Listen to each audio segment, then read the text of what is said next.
Bill on my page here, and this video I'll be reviewing set number 70593.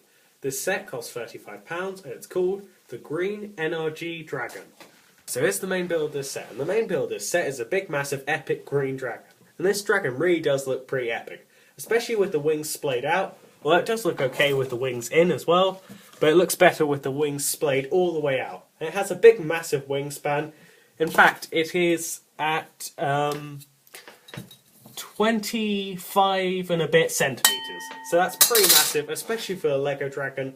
I mean, the minifigure looks tiny compared to it, and it is really quite big. I mean, here's my hand in comparison. So yeah, you can see that it's pretty massive.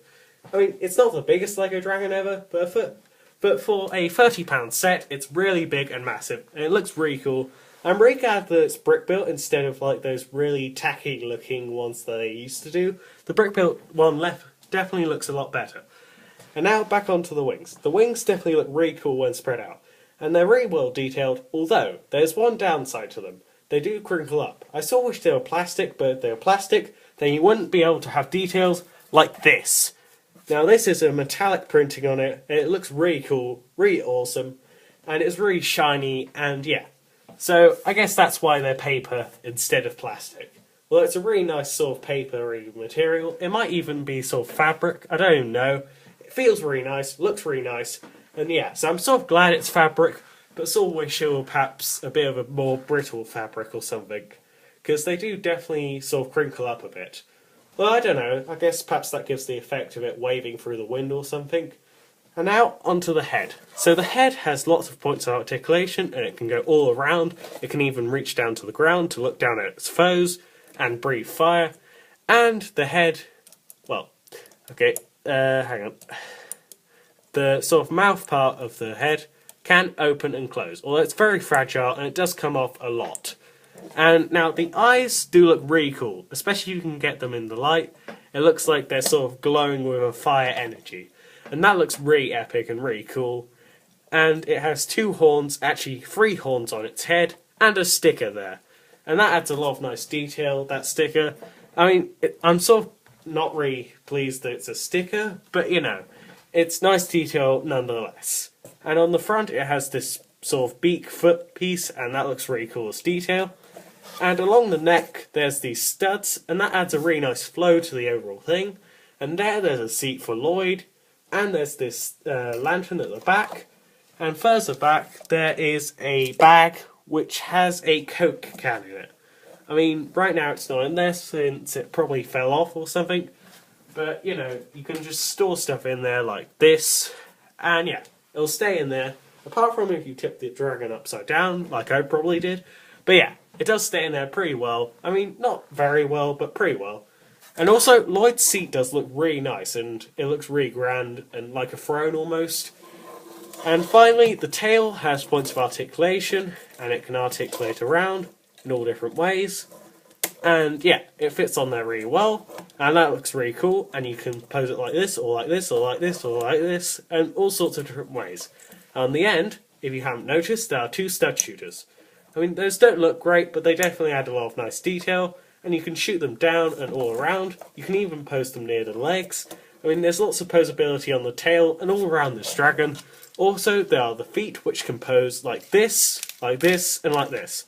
You can also move the toes separately for stability.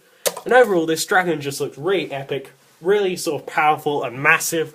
And it looks really cool, and it's a really epic dragon, especially for a £30 set to have such a big, massive dragon. And yeah, it looks really powerful and awesome. And powerful and awesome and epic. Here's the first side build of this set, and the first side build of this set is just a small pirate fort. I have to say, for its size, it's a pretty cool small pirate fort. I mean, first of all, there's these rocks around the side, and there's this sand base plate, and that's pretty cool. It definitely adds a lot of detail down the bottom, although I sort of wish there was a bit of water, so some blue base plates going around here. Although considering its small size, I can understand why there isn't. And here there's a little crow's nest. You can fit 1, potentially perhaps 2 or 3 minifigs up there. 4 is probably the maximum that you can fit up there, but 1 fits perfectly well. And there's a flag, and it's just a little crow's nest area, and they can stand and watch guard. Although none of the characters in this set have a long-range weapons, so I'm not sure exactly what they'd do if they actually saw someone coming. Perhaps they'd warn the person who's down here that there's someone coming there, and then, yeah, they'd be able to attack them. I don't particularly know. But, perhaps if there was a pistol in this set, then this would work a lot better. But, it still looks really cool, and it's a really cool feature to have here on this small little side build.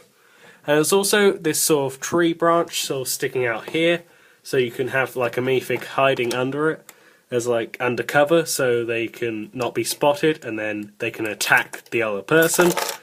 And then there's also here a little barrel, and inside the barrel is nothing.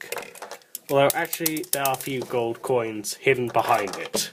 I think they must have fell out of the barrel. So okay, there are a few gold coins inside the barrel, and that's basically it. And round the back there's pretty much nothing other than a campfire and this little clip here which came off, but there's a Sword of Souls there. And that is Kai's Sword of Souls, and that's pretty cool to include in this set, even though it does come in quite a few of the sets. It's quite cool to have something for the ninjas and the pirates to fight over. So there's that, and on the other side there's a flag which just adds a little bit of detail. And it sort of shows that this is a pirate fort, because otherwise you might get a bit confused as to who owns this fort. Although not really, since it does sort of look piratey. But there's a flag there to add extra detail. And overall this is a pretty cool little fort side build. It's the second side build of the set, and the final build of the set. And this build is just a catapult. And it's a pretty basic yet cool looking catapult. And I have to say, it definitely looks really cool. And also it has this feature where you can push on this, and it flings this rock thing at the ninja's dragon. And that's quite a cool feature, although it is a bit variable, and sometimes it doesn't even get out of the bucket, so I sort of wish it worked a bit better and wasn't so variable. But other than that, this is a pretty cool catapult. I mean, it can roll around, so that's a pretty cool feature. You don't see that in many LEGO catapults. And although there's one sort of negative side to this, other than the variable working of the catapult. I mean, the build of this catapult is really complex and therefore is really tedious. I mean, I like complex builds, but this one is a bit too far. I mean, it took me 6 times to actually build this thing properly. And even now, I'm not sure whether it's built 100% accurate to the instructions. So I sort of wish the build was a bit more fun and a bit more easy. So yeah, overall this is a pretty mediocre catapult, and the features work fine, although the build isn't very good. It looks okay, so yeah. So here's the first minifigure of the set, and the first minifigure of the set is Bucko, and this is the exact same version of Bucko who appears in the Year 1 sets. I sort of wish there was an exclusive version for this set, considering it's sort of a more pricey set than the other sets which Bucko came in, but I can sort of understand why they've reused the exact same minifig. In fact, the only difference are the accessories. The Year 1 one has pistols and a sword, whereas this one just has 2 swords. Although technically, officially, he only has 1. But, the set comes with a spare, so, yeah, I gave him the other sword.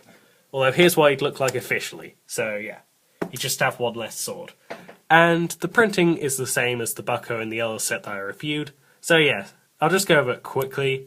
He has very nice torso printing, very nice leg printing, he has a very unique face print, and he has a unique hat, and his accessory is a sword, and there's very nice printing continuing on the back. So yeah, same minifig as Year 1 Bucko, but still a great minifig. Here's the second minifig of the set, and the second minifig of the set is Skybound Lloyd. This is basically the same one from the Wave 1 sets, only the Wave 1 sets had this face mask, and this one has this face mask plus a hairpiece. I think this looks a lot cooler. I'd say overall this is a pretty cool version of Lloyd, and his accessory is this staff, and that works really well with the dragon. It looks really royal and nice and golden and stuff. It makes him look really powerful and almost like a master instead of a student of Spinjitzu. So yeah, that's pretty cool. Definitely makes him look powerful and like he's wielding the power of the dragon or something. And yeah, overall this is a pretty cool version of Lloyd, and it's pretty basic, pretty much the same one as this one, only there's a hairpiece and a mask. And there's printing on the back, that's pretty basic yet pretty cool. And printing on the front, that's pretty intricate and pretty nice, yet pretty basic. And yeah, overall, pretty cool version of Lloyd. Here's the third minifigure of the set, and the third minifigure of the set is the second wave of sets version of the Bloom. This version is almost identical to the version in the first wave of sets, apart from the fact that he has an armor piece, and that makes him look a lot better. I mean, this version looks great, and it's really well detailed, but this version looks even better. Apart from the fact that he doesn't have any swords, this one's way better than the original one, although the original one is basically the same, only that one has an armor piece, and this one just has this piece here. And yeah, the printing on the torso looks really nice, and on the legs, and on the belt, and in general this minifigure is really well printed, and looks really nice. And he has a really cool face print, which looks really menacing, and on the other side there's one that sort of looks a bit adorable. And this is because he has a split personality. One that's really vicious and nasty, and the other that's really kind and really caring.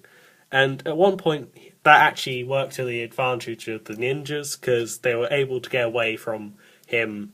And he's basically like Bad Cop, only piratey, and way cooler. And yeah, the printing on the torso is really nice, the face prints are really unique, and really stand out and work well for this character. And as an accessory, he has a spear. Overall, this minifig has a really nice and menacing feel, unless you switch the face around and then he just sort of doesn't look so menacing. But yeah, overall, this is a really great minifig, and a really great character in the show.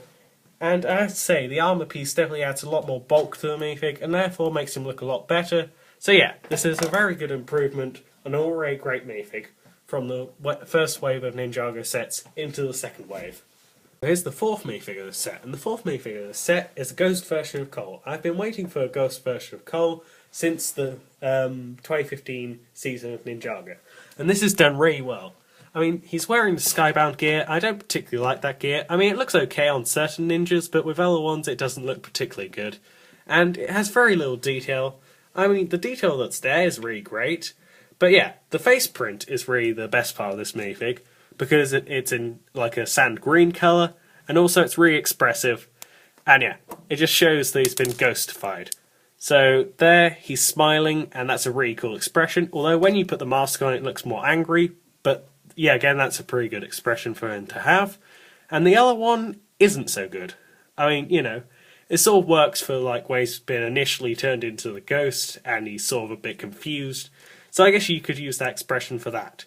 So yeah, both expressions are pretty good, although this one's way better and way more expressive. This one's just a bit more bland and plain, but you know, they're both pretty good expressions. And on the legs he has printing, and that's pretty good. I mean, it's pretty basic, but yeah, the main part of this minifig is the head, and that part's pretty good and really well done. Overall, this is a really great version of Ghost Cole, and as accessories he has these two golden katanas. And he has a little bit of printing on the back, the same as all the other Skybound Gi ninjas. And yeah, this is a really great minifig just for that headpiece and the hairpiece as well.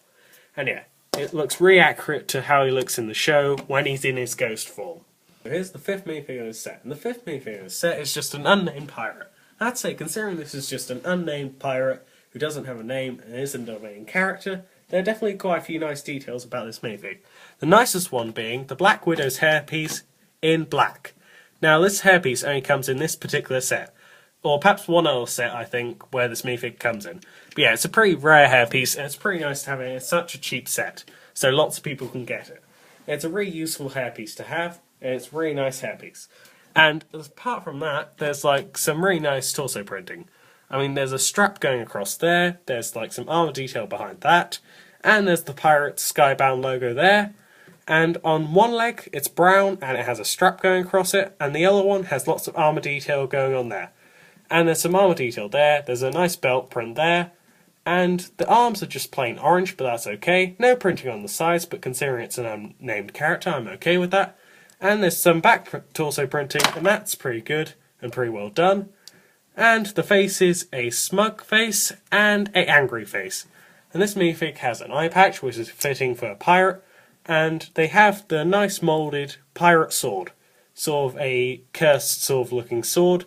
And yeah, overall this minifig just looks really great, especially for such an uncommon sort of unnamed character. Overall, I'd say this is a really great set with a really great main build and some really great minifigs for a really great value. And yeah, I'd give it a 10 out of 10 because it's a really great Ninjago set. It's really well detailed, and the build is great, the minifigs are great, everything about it is great, apart from that catapult, but that's only a minor flaw. So yeah, that's for this video. If you enjoyed this video, don't forget to like and subscribe. I'll see you later, alligator.